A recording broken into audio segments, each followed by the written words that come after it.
வணக்கம், நான் உங்க அடைக்கிறேன். இப்ப என்னன்னு பாத்தீங்கன்னா, நம்ம அமலாக்கத்துறை 2வது நோட்டீஸ் கொடுத்திருக்காங்க. ஊழல் புகாரில் அமைச்சர் கே நேரு மீது இதுவரை வழக்கு பதியவில்லை. அமலாக்கத்துறை ஆதாரம் கொடுத்தும் கூட வழக்கு பதிய மறுக்கிறார்கள். தமிழக முன்னாள் பாஜக தலைவர் அண்ணாமலை என்ன கதனாலும் இன்னும் 6 மாசத்துக்கு பதிய மாட்டாங்க. 6 மாசத்துக்கு அப்புறம் ஆள் இருக்க மாட்டாங்க. சரியா? நம்ம நித்யானந்தா தனி தீ வாங்கிட்டு போன மாதிரி மொத்தமா ஒரு தமிழ்நாடையே அப்படியே தழுவிட்டு போயிடலாம் அப்படின்ட்டு பாக்குறாங்க. யாரு? நம்ம திமுக ஆட்சி.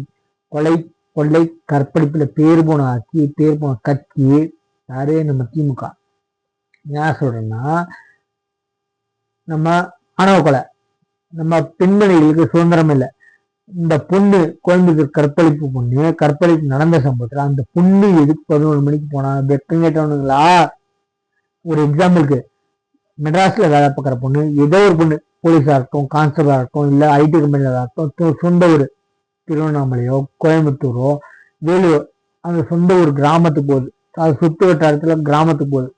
இங்க மெட்ராஸ்ல வேலை பார்த்து நைட்டு பஸ் ஸ்டாண்ட் இறங்கி ஊருக்கு போகும்போது பள்ளியில் நினைச்சுன்னா, அப்ப என்ன பண்ணுவீங்க?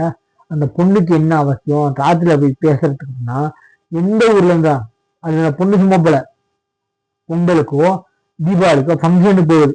வேலை பார்க்குற இடம் மெட்ராஸ். தான் சொந்த ஊருக்கு போற வழியில என்ன சுதந்திரம், என்ன செக்யூரிட்டி, என்ன சேஃப்டி, அதை சொல்லுங்கடா.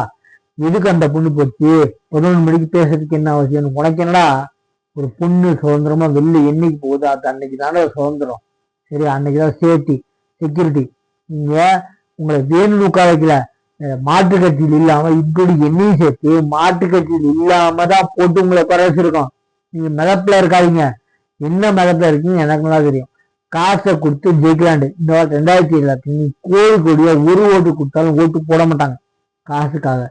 காசுக்காகவும் காசுக்கான பொருளை வாங்கின காலம் அந்த காலம். இந்த காலம் மாற்று நீங்க கொடுக்காம இருந்தாலும் போட்டிருப்பாங்க. மாற்று கட்சியில் இல்லாம உங்களை போட்டு உட்கார வச்சோம். அதாவது ஆட்சி போதும், ரவுடி ஆட்சி உங்களை போதும், கண்ணால பார்த்தோம். மாற்று கட்சியில் இருக்கு இந்த வாட்டி. தாவேக்கா, நம்ம நாம் தமிழர் கட்சி, டிஎம்டிகே, பிஜேபி மாற்று கட்சி இருக்கு, போதும் அதாவது ஆட்சி. சரிங்களா? ஏன்னா கைக்கூலியா இருக்கா போலீஸ்காரங்க, அவங்க சொல்லி குத்தம் இல்லை, அவங்க பயந்தாகணும். ஏன்னா அவங்க சாகிறதுக்கு துணிஞ்சுதான் அந்த வேலைக்கு வந்திருக்காங்க. அவங்க பயம், அவங்க உயிர் போயிருந்தல. திமுக அடிமட்ட தொண்டன்னு சொன்னாலே பயப்படுவாங்க. ஏன்னு சொன்னா அவங்களுக்கு நல்லா தெரியும், அவங்களே செய்ய மாட்டாங்க. மிரட்டணும்னா அவங்க கொண்டாடி புள்ளிய கொலை செஞ்சிருவாங்க கழுத்தறுத்து. அதனாலதான் பயந்து உங்களுக்கு கைக்குள்ளேயே வேலை பார்க்குறாங்க. அதே மாதிரி இந்த தமிழக அரசு வழக்கறிஞர் அவர் வில்சன் பயப்படுறதுக்கு காரணம் தான். அடிமட்ட தொண்டை திமுக காரன் அப்படின்னு சொன்னாவே அராஜகத்தின் உச்சபட்சம். அதனாலதான் பயந்து கைக்குள்ளே இருந்திருக்காங்க. உங்களை மேல மரியாதை இல்லை, மரியாதைக்கு பயத்துக்கு டிஃபரன்ஸ். அவங்க சாவு எங்களுக்கு வரும் அப்படின்னு தெரிஞ்சுதான் போலீஸ்காரங்க அந்த வேலைக்கு வராங்க. அவங்க பயப்படுறது அதுக்காக இல்லை, அவங்க குடும்பம் இருக்கு, அவங்க அப்பா அம்மா பொண்டாட்டி பிள்ளைங்க இருக்கு. அந்த ஒரு பயத்தினாலதான் அவங்க நீங்க சொல்றதை கேட்டு ஆடுறாங்க, அவங்க சொல்ற வேலை செய்யறாங்க. என்ன ஸ்காட்லாந்து போலீஸ்க்கு நிகர் தமிழ்நாடு போலீஸ் அந்த காலம். இந்த காலம் இப்ப ஆட்சியில் இருக்கிறது யாரு? கொலை கொள்ளை கற்பனை மட்டுமே நடக்கிறத பார்த்துக்கிட்டு இருக்க ஆட்சி நடந்திருக்கு. பார்த்துட்டு இருக்காங்க, கண்ணை திறந்து நல்லா கொட்ட பார்த்துட்டு இருக்காங்க. ஆணவ கொலை மற்ற ஆட்சியில் நடக்குங்க. அவங்க பார்த்தாங்கன்னு நடவடிக்கை எடுப்பாங்க. நீங்க பார்த்துக்கிட்டே இருக்கீங்க.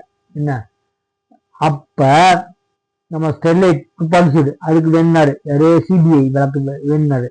ஆம்ஸ்டாங் கொலை வழக்கு இதுக்கு வேணாரு. சாரி, இன்னொரு 2-3 கேஸ் இருந்துச்சு, அப்பெல்லாம் வேணாரு. இப்ப அஜித் குமார் கொலை வழக்கு, இப்ப நம்ம கரூர் குற்ற நெரிசல் இதுக்கு மட்டும் ஏன் சிபிஐ விசாரணை வேண்டாம்?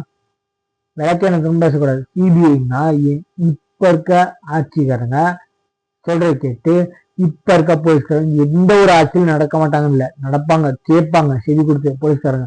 இப்ப இருக்க நடந்துக்குவாங்க நீங்க சொல்றது. ஏன்னா அவங்க பயம், குடும்பத்தை செஞ்சிருவீங்க, பழி வாங்கிறீங்க, உங்களுக்கு தான் பேர் போனது இல்ல. நீங்க யாரை மேட்டணுமோ அவங்களே செய்ய மாட்டீங்க. திமுகவோட பிளஸ் பாயிண்ட், யாரை மட்டும் அவங்களும் செய்ய மாட்டீங்க, குடும்பத்தை பழி வாங்குவீங்க. அதனால எவ்வளவு பெரிய உயர்ந்த பதவியில இருந்தாலும் போலீஸ்காரன் பயப்படுவாங்க. தமிழ்நாடு டிஆர்பிஆர்னு பயந்தாகணும். அவங்களுக்கும் குழந்தை குட்டைங்க இருக்கும், குடும்பம் இருக்கும், பயந்தாகணும். தமிழ்நாடு வழக்கறிஞர் வில்சனை ஏமாத்தணும், அவருக்கும் குடும்பம் இருக்கு. அதனால அவரும் பயந்து நீங்க சொல்றதை கேட்டு ஆடணும். சரிங்களா? ஆடுவாங்க. நம்ம சேனல் சப்ஸ்கிரைப் பண்ணிப்பாங்க. தேங்க்யூ.